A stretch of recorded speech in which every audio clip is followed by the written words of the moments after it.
Halo, selamat datang kembali di channel Penikmat Catur dan kali ini kita akan membahas partai catur dari Michael Tal melawan Tringov. Dan partai ini dimainkan pada tahun 1964. Dan di sini Tal bermain sebagai putih, Tringov sebagai hitam. Permainan Tal mulai dengan pion E4, Tringov membalas dengan pion G6, kemudian pion D4 dan gajah G7. Ini adalah standar posisi pada modern defense. Dan di sini Tal juga bermain standar kuda ke C3, pion D6, kuda F3 dan C6. Kemudian Tal pengembangan gajah ke G5. Nah, menteri langsung dipergerakkan ke hitam ke B6. Mengancam pion B2 dan Tal cukup membalas dengan menteri ke D2 ya, mengorbankan pion dan hitam memakan pion B2, benteng ke B1, menteri ke A3. Ya memang jelas putih kalah satu pion karena sengaja dikorbankan. Cuma jika kita hitung perkembangan buah, jelas putih lebih cepat ya. Di sini hitam hanya mengembangkan menteri dan gajah, sementara putih benteng, menteri, kuda, dan gajah sudah berkembang lebih cepat. Dan kemudian lanjut lagi ya. Gajah ke C4 kembali mengembangkan gajah untuk agar lebih cepat dalam melakukan penyerangan. Hitam di sini menunda perkembangan dan memainkan menteri ke A5. Kemudian simpel saja rokade pendek dan sudah selesai perkembangan putih ya. Sudah ready putih untuk menyerang dibandingkan hitam. Nah, di sini hitam yang harusnya mengembangkan permainan, dia malah terus menunda dan memainkan angka E6 dan Tal membawa benteng F ke S1 dan sudah ready bagi Tal untuk menyerang. Nah, di sini kembali lagi hitam menunda rokade lagi dan ini memainkan A6.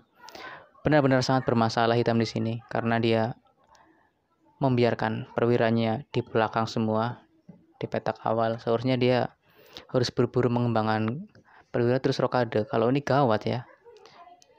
Apalagi ya musuh yang dihadapi adalah Michael Tal. Jelas ini sangat fatal. Kemudian simpel saja gajah ke F4. Kali ini langsung mengancam pion D6. Ini efek dari perkembangan perwira yang jauh lebih cepat ya. Kemudian E5 dari hitam. Pion D makan pion E5.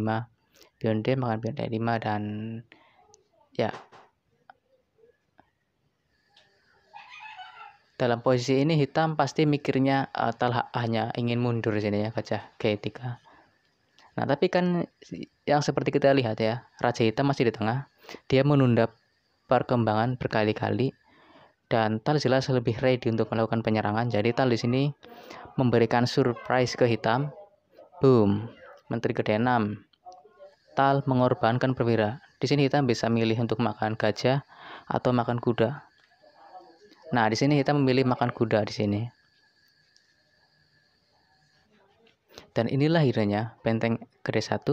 Nah, di sini Tal mengancam ancaman skakmat nih di D8. Hitam menutup dengan kuda, dimainkan ke D7. Nah, terus apa nih? Hitam masih mengancam dua perwira di sini bahkan. Gajah C4, gajah F4. Apa solusinya? Boom, kembali pengorbanan perwira. Nah, di sini hitam memakan gajah nih, menerima pengorbanan. Kemudian sekak ya, ini memang idenya. Kemudian raja ke E8 dan sekak dari menteri. Hitam menyerah. Loh, kenapa? Ya, sekarang misal hitam memainkan benteng ke 8 ya. Simpel bagi putih cukup sekak dengan kuda. Kemudian raja terpaksa ke C7 dan skakmat di D6. Atau nih ya, dia bisa menutup dengan kuda. Nah, di sini yang skak adalah menteri. Kemudian setelah bergeser, skak di E6 dengan kuda, itu skakmat juga.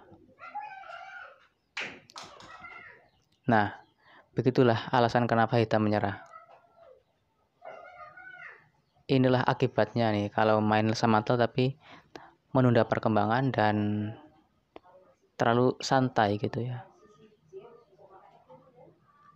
Oke, itulah tadi partai dari Miheltal. Sampai jumpa di partai berikutnya.